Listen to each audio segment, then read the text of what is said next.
Number one, I mean, the desire to be able to control black males, and in this instance, the quarterback, being annoyed because he won't speak and respond as they might want him to. In other words, if you are a victim of oppression, I have a right to tell you when to speak and when not to speak.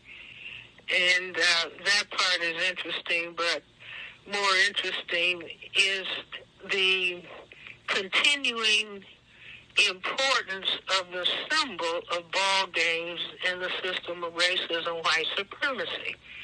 And the whole idea that how much air pressure would be in a football, and, so therefore the size of the football and all of the static and news reports.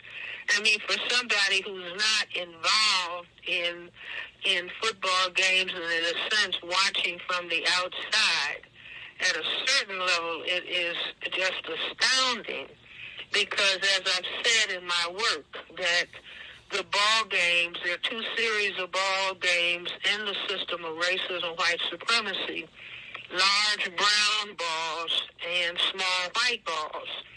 And those are symbols of, respective symbols of black male testicles and white male testicles.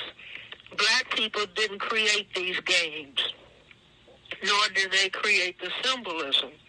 The symbolism comes out of the brain computers of people who classify themselves as white and their struggle for survival on a planet where their genetic material is recessive compared to black genetic material, which is dominant.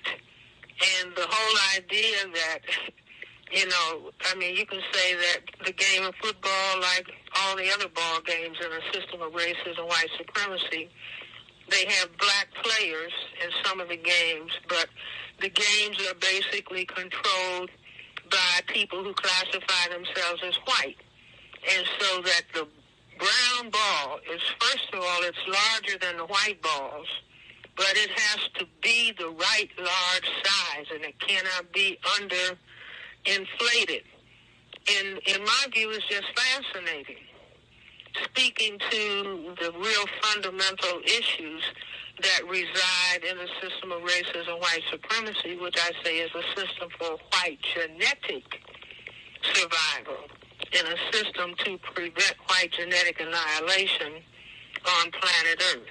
So the white quarterback wants to have, or needs to be seen as having, a large brown ball testicle that he is in control of, as that ball goes sailing through some white upright legs that are called goalposts, with white cheerleaders and white girls dancing on the side and a predominantly white male audience looking on in a position of being voyeurs. So in my view, it's fascinating.